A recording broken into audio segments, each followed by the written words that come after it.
Hello, assalamu alaikum viewers. Today we are presenting here Backbone presents lecture number 5, unit 1 and chapter number 1. তো আজকে আমরা পড়ব ব্যবসায়ের আইনগত দিকসমূহ। প্রথমে আমাদের চ্যাপ্টারের নাম হচ্ছে ব্যবসায়ের আইনগত দিক। বুঝতে হবে ব্যবসায়ের আইনগত দিক মানে ব্যবসায়ের সাথে আইন জিনিসটা ওতপ্রোতভাবে জড়িত। কিভাবে জড়িত? যখন আমরা লেকচার নাম্বার 3 পড়তেছিলাম যখন আমরা ব্যবসার সংজ্ঞা বা ডেফিনেশন পড়তেছিলাম তখন বলা ছিল ব্যবসা কি? মুনাফা অর্জনের উদ্দেশ্যে বৈধ অর্থনৈতিক সমস্ত কার্যকলাপের সমষ্টি হচ্ছে ব্যবসা বা বিজনেস। আর ব্যাপারটা হচ্ছে এখানে তার মানে মুনাফা অর্জনের উদ্দেশ্যে প্রত্যেকটা কাজ বৈধ হইতে হবে এবং কাজগুলো অবশ্য আর্থিক মানে অর্থনৈতিকভাবে সম্পর্কিত হইতে হবে। তার মানে ব্যবসার আইনগত দিক আজকে পড়ব। ব্যবসার সাথে আইনগত দিকটা কিভাবে সম্পর্কিত সেই ব্যাপারগুলো আমরা আজকে বিস্তারিত জানবো। প্রথমে চলে আসি, ব্যবসার আইনগত দিক মানে হচ্ছে ব্যবসা করতে গেলে ব্যবসায়িক কার্যক্রমের সাথে আইনের কার্যক্রমের যে একটা সংশ্লিষ্টতা রয়েছে সেটার যে একটা ব্যবহার আছে বা সেটার যে একটা উপযোগিতা আছে সে সম্পর্কে আজকে একটু ডিটেলস জানবো। প্রথমত ব্যবসার আইনগত দিকে কিছু নলেজ আমার থাকা দরকার, যেমন প্যাটেন্ট, ট্রেডমার্ক, কপিরাইট এবং আরও কিছু জিনিস আছে, আমরা একটু ডিটেলস জানবো। প্রথমে চলে আসি প্যাটেন্ট ব্যাপারটা কি? প্যাটেন্ট ব্যাপারটা হচ্ছে নতুন কোনো শিল্পীর বা কোনো একটা ব্যক্তি বা কোনো একটা কিছু নতুন কোনো আবিষ্কার, যখন কোনো একটা নতুন কিছু আবিষ্কার হয় তখন উক্ত আবিষ্কারককে সেই বস্তু বা সেই জিনিসটি তৈরি করার বা মার্কেটিং করার মানে একটা একচ্ছত্র অধিকার প্রদান করাকে বলা হয় বেসিক্যালি প্যাটেন্ট। আর প্যাটেন্ট হতে গেলে অবশ্যই 4টা ক্রাইটেরিয়া মিট আপ করতে হবে। 4টা ক্রাইটেরিয়া আমি একটু বলে দিই। এই যে 4টা ক্রাইটেরিয়া, নাম্বার 1, 1 নম্বরে বলা হচ্ছে নতুন আবিষ্কার। যে জিনিসটা আবিষ্কার হয়েছে ওই জিনিসটা অবশ্যই নতুন হতে হবে এবং ওই আবিষ্কারের সাদৃশ পুরো পৃথিবীতে অন্য কোনো আবিষ্কার থাকতে পারবে না, সম্পূর্ণ ইউনিক প্যাটার্নের একটা ইনভেনশন হতে হবে।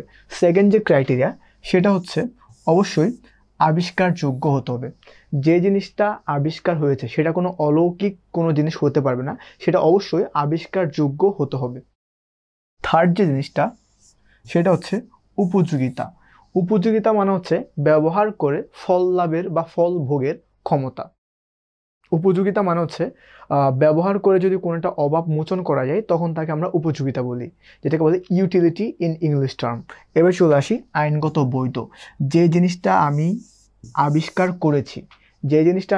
করেছি বা অন্য কেউ আবিষ্কার করেছে ওই জিনিসটা অবশ্যই আইনগতভাবে বৈধ কোনো প্রোডাক্ট বা কোনো সার্ভিস হইতে হবে, তখনই সেটা প্যাটেন্টের আওতায় আসতে পারবে। এবার আমাদের জানতে হবে যে প্যাটেন্টের একটা আইন আছে এবং কিছু মেয়াদ আছে। আমি যে একটা জিনিস আবিষ্কার করেছি এটার অবশ্যই একটা মেয়াদ আছে। সেটা যদি আমরা মার্কিন যুক্তরাষ্ট্রের পার্সপেক্টিভে বলতে যাই তাহলে প্যাটেন্টের মেয়াদ 17 বছর পর্যন্ত স্থায়ী থাকে, কিন্তু বাংলাদেশের পার্সপেক্টিভে 16 বছর পর্যন্ত স্থায়ী থাকে।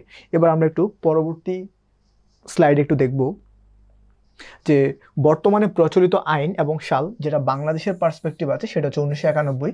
বাংলাদেশি পার্সপেক্টিভে 2001 সালের নতুন প্যাটেন্ট আইন সংসদে খসড়া হিসেবে উপস্থাপন হলো। নতুন আইন 2001 সালে খসড়া হিসাবে নতুন প্যাটেন্ট আইন সংসদে উপস্থাপন করা হলো, তা এখনও পরিপূর্ণভাবে অনুমোদন পায়নি। এবার আমি চলে আসি প্যাটেন্ট প্রদানকারী। সারা বিশ্বে প্যাটেন্ট প্রদানকারী একটা সংগঠন আছে, সংগঠনের নাম WIPO, WIPO, world intellectual property organization. এবং প্যাটেন্ট বেসিক্যালি কেন দেওয়া হয়? প্যাটেন্ট দেওয়া হয় এই জন্য মানুষের যে নতুন আবিষ্কার এবং উদ্ভাবনী শক্তিটাকে উৎসাহ প্রদান করার জন্য প্যাটেন্ট দেওয়া হয়, বেসিক্যালি প্যাটেন্টের ব্যবস্থা করা হয়। এবার আমরা চলে আসবো পরবর্তী স্লাইডে। প্যাটেন্টের সম্পর্কে আমরা একটা ডিটেলস একটা ব্রিফ ধারণা নিলাম। এবার আমরা চলে আসবো ট্রেডমার্ক হচ্ছে কোন একটা পণ্যের স্বতন্ত্র বৈশিষ্ট্য। একটা পণ্যকে চেনার জন্য, বোঝার জন্য কোন একটা হিন্টসের মাধ্যমে যখন আমরা একটা পণ্য চিনতে পারবো তখন তাকে বলা হয় ট্রেডমার্ক হতে পারে কোনো একটা পণ্যের বৈশিষ্ট্য বা ক্যারেক্টারিস্টিক্স, যেটা দিয়ে আমরা বুঝতে পারি এই পণ্যটা এই কাজে ইউজ হয়। এবার চলে আসি চিহ্ন মানে হচ্ছে এমন একটা সিম্বল যেটার মাধ্যমে আমরা একটা পণ্য বা কোনো একটা নির্দিষ্ট একটা ব্র্যান্ডকে চিনতে পারি। যেমন ধরে নেই চিহ্নের ক্ষেত্রে আমি একটা এক্সাম্পল দিই, যেমন এরকম একটা 3 পাতাওয়ালা যখন আমরা করি তখন এরকম কোনো একটা চিহ্ন পাইলে আমরা সুন্দর মতো বুঝতে পারি এটা একটা গ্রামীণ ফোনের এক্সাম্পল। গ্রামীণ ফোনের আমরা একদম সূচনা লগ্ন থেকে দেখে আসছি গ্রামীণ ফোনের এই 3 পাতাওয়ালা একটা সিম্বল আছে যেটার মধ্যে আমরা জিপিকে ডিনোট করি। এবার চলে আসি প্রতীক, যেমন বাংলাদেশ ক্রিকেট টিমের প্রত্যেকটা প্লেয়ারকে আমরা টাইগার নামে চিনি। তার মানে বাংলাদেশ ক্রিকেট টিমের যে প্রতীকটা আছে, এটা প্রতীকী একটা সিম্বল আছে, সেটা হচ্ছে টাইগার। তো আমরা বাংলাদেশ ক্রিকেট টিমের প্রত্যেকটা প্লেয়ারকে টাইগার বললে আমরা বাংলাদেশ ক্রিকেট টিমকে চিনি। এবার চলে আসি শিরোনাম মানে হচ্ছে ক্যাপশন। কোনো একটা ক্লাসি বা কোনো একটা রাইটিংয়ের একটা ক্যাপশন, এটার মাধ্যমে যদি আমরা কোনো একটা পণ্য চিনতে পারি, যেমন একটা ক্যাপশন আছে, প্রথম আলোর একটা ক্যাপশন আছে, যে ক্যাপশনটা দিলে আমরা প্রথম আলোকে চিনতে পারি। এবার চলে আসি কোনো একটা শব্দ, যে কোনো একটা শব্দ, যে শব্দ দিয়ে আমরা একটা কিছুকে চিনতে পারি। যেমন ধরি, যদি আমরা বলি ওয়ালমার্ট একটা ব্র্যান্ড বা একটা দোকানের নাম, অ্যান্ড ওয়ালমার্ট বললে আমাদের মাথায় প্রথমে চিন্তা আসে this is an discount store বা শপ। তার মানে ওয়ালমার্ট বললে আমরা বুঝতে পারি এটা একটা ডিসকাউন্ট স্টোর। এবার চলে আসি সংখ্যা, যেমন আরেকটা স্টোর আছে যেটা হচ্ছে বেসিক্যালি ডিপার্টমেন্টাল শপ, যেটার নাম হচ্ছে 7। তোমার 7 বললে আমরা একটা দোকান বুঝতেছি, it's not even a number but it's basically shop. এবার চলে আসি রঙের সমন্বয়, যেমন আমরা যারা বাংলা লিঙ্কের একটা লগো আছে, যেটা খেয়াল করবেন, বাংলা লিঙ্কের একটা লগো আছে এরকম স্কোয়ার সাইজ, এখানে হচ্ছে ডোরা কাটা একটা আছে, ডোরা কাটা কিছু কমলা কালার এবং কালো কালার, দুইটা কালারের সমন্বয়ে বাংলা লিঙ্কের একটা লগো হয়েছিল। তখন এটাকে আমরা এই মানে কমলা কালার এবং কালো কালার যদি আমরা কোনোটা কম্বিনেশন দেখি বা এটা যদি স্কোয়ার সাইজ হয়, তখন আমরা বাংলা লিঙ্ককে চিনতে পারি। এবার চলে আসি ট্যাগলাইন। আমরা অবশ্যই রূপচাঁদা তেলের কথা শুনেছি, তো রূপচাঁদা তেলের কথা শুনলে আমাদের মাথায় চলে আসে ফোটায় ফোটায় বিশুদ্ধতা। তার মানে রূপচাঁদা বা ফোটায় ফোটায় বিশুদ্ধতা শুনলে আমরা চলে আসতে পারি এটা একটা ট্যাগলাইন ছিল। এবার যদি আমরা অন্য একটা এক্সাম্পলস দিতে পারি, যেমন বাচ্চাকালে আমরা একটা অ্যাড দেখেছিলাম, তীর আটা ময়দা সুজি, তীর ছাড়া আমার চলেই না। তার মানে আটা ময়দা সুজি, ওই ট্যাগলাইনটা দেখলেই আমরা বুঝতে পারি এটা তীরের একটা অ্যাড ছিল। এবার চলে আসি নাম, কোনো একটা প্রোডাক্টের নাম দিয়ে বা কোনো একটা ব্র্যান্ডের নাম দিয়ে আমরা একটা প্রোডাক্ট মিন করতে পারি। এবার চলে আসি জিঙ্গলস। হ্যাঁ, অনেকগুলো জিঙ্গলস আছে, যে জিঙ্গলসগুলোর মাধ্যমে আমরা কোনো একটা স্পেসিফিক প্রোডাক্টকে চিনতে পারি। অনেকগুলো জিঙ্গলস আছে, ইউরোকোলার একটা জিঙ্গলস ছিল, যেটার মাধ্যমে আমরা ইউরোকোলার একটা সং টাইপস একটা জিঙ্গল ছিল, বাংলা লিঙ্কের একটা জিঙ্গল ছিল। ওই জিঙ্গলগুলো আমাদের মাথায় ঘুরে, এবং ওই জিঙ্গলগুলো যখন আমরা চিন্তা করি, তখন আমাদের একটা ব্র্যান্ড নেম বা একটা প্রোডাক্ট বা একটা সার্ভিসের কথা আমরা মনে করতে পারি। তার মানে যদিও কোনো চিহ্ন, প্রতীক, নাম, শিরোনাম, লেভেল বা এরকম কোনো বা রং, এরকম কোনো হিন্টসের মাধ্যমে যখন আমরা একটা কোনো প্রোডাক্টকে আইডেন্টিফাই করতে পারবো, চিহ্নিত করতে পারবো, তখন আমরা তাকে বলবো ট্রেডমার্ক। বাংলাদেশে বর্তমানে প্রচলিত ট্রেডমার্ক আইন 2009 সালে। আবার বলছি, বাংলাদেশে বর্তমানে প্রচলিত ট্রেডমার্ক আইন 2009। এবার আমরা একটু চলে আসবো পরবর্তী স্লাইডে। ট্রেডমার্ক নিবন্ধন করার একটা পদ্ধতি আছে, যেমন প্রথমে ট্রেডমার্ক নিবন্ধন করার জন্য একটা ফর্ম থাকবে, ফর্মটা ফিল আপ করতে হবে। ফর্মটা ফিল আপ করে নিবন্ধকের অফিসে প্রথমে আমরা আবেদনটা জমা দিব। নিবন্ধকের অফিসে আবেদন জমা দেওয়ার পরে দুই রকম অবস্থা দাঁড়াতে পারে। প্রথমত, আমার আবেদন প্রত্যাখ্যান হতে পারে যদি আমার এখানে কোনো প্রতারণামূলক, অবৈধ বা কোনো ছল ছাতুরিমূলক বা কোনো চুরিমূলক কোনো ঝামেলা থাকে, তখন এটা প্রত্যাখ্যান হতে পারে। যদি প্রত্যাখ্যান না হয়, তাহলে এটা গ্রহণ হবে, অ্যাকসেপ্টেড হবে। প্রত্যাখ্যান হলে তো হইল, এটার কোনো সলিউশন নাই। যদি গ্রহণ হয়, গ্রহণ করার ক্ষেত্রে দুইটা শর্ত আছে। ধরেন আমি যে গ্রহণ করেছি, ইনিশিয়ালি বা প্রাথমিকভাবে আমার ট্রেডমার্কের জন্য আবেদনটা গ্রহণ করলো। গ্রহণ করার পরে এখানে দুইটা সিচুয়েশন দাঁড় করাতে পারি। প্রথমটা হচ্ছে বিরোধিতা যদি না থাকে, আমার যে আবেদনটা করা হয়েছে ওই আবেদনের এগেনস্টে যদি কোনো বিরোধিতা না হয়, তাহলে আমাকে নিবন্ধন প্রদান করবে। আবার যদি বিরোধিতা করে, যদি কোনো একটা ফ্ল আসলে বা বিরোধিতা করলে, ওই ফ্লটা দূরীকরণ করতে হবে বা নিরসন করতে হবে। নিরসন করার পরে আমাকে নিবন্ধন প্রদান করতে হবে। তার মানে যদি আমি একটু সামারি বা একটু ব্রিফ করি, আবার কি আসে, ট্রেডমার্ক নিবন্ধন পদ্ধতির মধ্যে প্রথমে আবেদনপত্র সংগ্রহ করা বা গ্রহণ করতে হবে। নিবন্ধক এক্ষেত্রে হয় প্রত্যাখ্যান করবে, না হলে গ্রহণ করবে।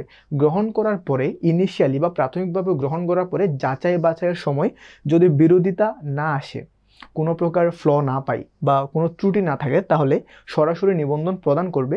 যদি কোনো ত্রুটি থাকে, ত্রুটিটা সংশোধন করে তারপরে নিবন্ধন প্রদান করবে। আমরা এবার চলে যাচ্ছি পরবর্তী স্লাইডে। এবার আমরা দেখব কপিরাইট সম্পর্কিত। এতক্ষণ আমরা দেখলাম বিভিন্ন মানুষের আবিষ্কার সম্পর্কে বা কোনোটা হিন্টস, যেটার মাধ্যমে আমরা কোনো প্রোডাক্ট বা কোনো সার্ভিস আইডেন্টিফাই করতে পারবো। এবার আমরা চলে আসবো কপিরাইট। আমরা একটা জিনিস একটু হিউমেরাস বা একটু অন্যভাবে চিন্তা করলে, কপি মানে আমরা অ্যাজ ইউজুয়াল কি চিনতাম, আমরা বাচ্চাকাল থেকে জন্য ও কপি করে লিখতেছে, ও এটা করতেছে, কপি করতেছে। কপি মানে বেসিক্যালি নকল করা। হ্যাঁ, তো কপি আমরা একটু দেখি।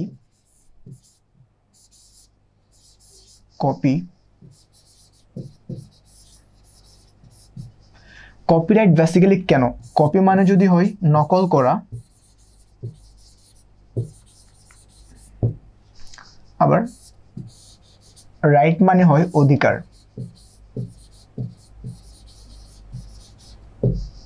এবার একটু খেয়াল করি কপিরাইট শব্দটা বেসিক্যালি কিভাবে রিলেটেড। যেমন অন্যের বা অন্য কোনো পার্টের কোনো লেখা, কোনো শিল্পকর্ম, কোনো একটা ভয়েস বা যে কোনো শিল্পকর্ম যদি নকল করার অধিকার থেকে বঞ্চিত করাই হলো কপিরাইট। কারো জিনিস যাতে অন্য কেউ চুরি করতে না পারে, নকল করতে না পারে, এটার জন্য যে একটা অধিকার বহাল থাকে সেটাকে বলা হয় কপিরাইট। নকল করার অধিকারটাকে বঞ্চিত রাখা, স্টপ রাখা, এটা হচ্ছে কপিরাইট আইন। এবার চলে আসি, বেসিক্যালি কপিরাইট শব্দটা দুইটা জিনিসের সাথে সম্পর্কিত। প্রথমটা হচ্ছে লেখক, যারা লিখে, তো আরটা হচ্ছে শিল্পী, যারা গায়, যারা ভোকাল দেয় বা গাইতে পারে, বা সুরকার বা অন্য কোনো কিছু শিল্পী। এবার বাংলাদেশে বেসিক্যালি কপিরাইট সম্পর্কিত কিছু আইন আছে। প্রথমটা হচ্ছে 2000 সালে বাংলাদেশের কপিরাইট আইন। যদি কোশ্চনে এসে থাকে ফ্রিকুয়েন্টলি বাংলাদেশের কপিরাইট আইন কত সালে, অ্যান্সার করতে হবে 2000 সালে। এখানে আরও কতগুলো এক্সপেরিমেন্টাল বা আরও কিছু এক্সপোনেনশিয়াল কিছু ইনফরমেশন দেওয়া আছে, একটু খেয়াল করি। 2000 সালে যে আইনটা আছে, এই আইনটা সংশোধন হয়েছে 2005 সালে। পাশে সংশোধনে লেখা আছে, মানে 2000 সালে যে আইনটা হয়েছে এটা সংশোধন হয়েছে 2005 সালে। এবার সংশোধন হয়েছে, that's all right, but the thing is, এবার বাংলাদেশে যদি কখনো বলা হয় যে বাংলাদেশের কপিরাইট বিধিমালা কত সালে, যখন বলা হয় বিধিমালা, তখন আমাকে এই দুইটা সুইচ করে এখানে চলে আসতে হবে। বিধিমালা 2006 সালে বিধিমালা লেখা আছে। এবার আমাদের চিন্তা করতে হবে বাংলাদেশ ইউনিভার্সাল কপিরাইট কনভেনশন 1952 সালে একটা প্রোগ্রাম ছিল, ওই প্রোগ্রামে স্বাক্ষর প্রদানকারী দেশ বাংলাদেশ। 1952 সালে ইউনিভার্সাল কপিরাইট কনভেনশনের স্বাক্ষরকারী দেশ। আমরা চলে যাব পরবর্তী স্লাইডে। বিমা। আচ্ছা, যদি বলা হয় বিমা ব্যাপারটা সম্পর্কে আমরা কম বেশি সবাই শুনেছি। বেসিক্যালি বিমা জিনিসটা কি? বিমা হচ্ছে কোনো একটা ঝুঁকি এড়ানোর জন্য, মানে ঝুঁকি হ্রাসকারী একটা জিনিস, মানে যেটা তোমার বা আমার বা আপনার জীবনের ঝুঁকি হতে পারে, সম্পত্তি বা জানমালের ঝুঁকি হতে পারে, যে কোনো একটা সিচুয়েশনে যে উদ্ভূত ঝুঁকি এড়ানোর জন্য বা ঝুঁকি রিডিউস করার জন্য একটা উপায় হচ্ছে বিমা করা। এটাকে বলে ইন্স্যুরেন্স ইন ইংলিশ টার্ম।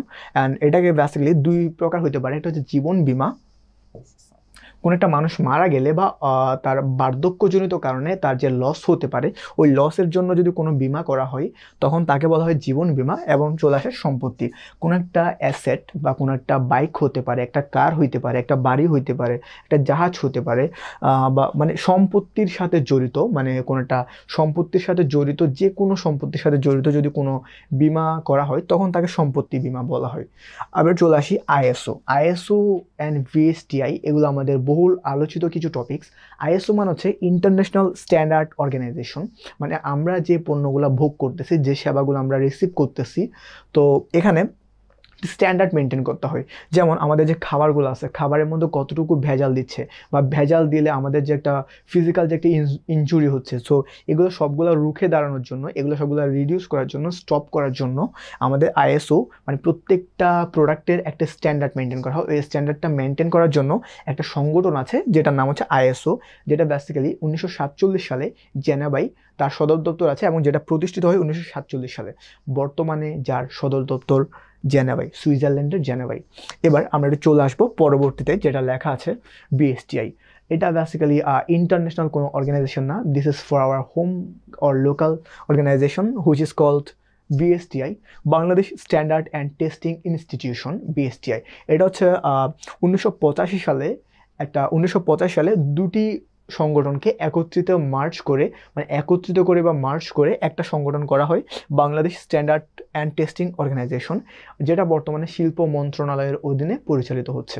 এখানে লেখা আছে, খেয়াল করবা, শিল্প মন্ত্রণালয়ের অধীনে পরিচালিত হচ্ছে।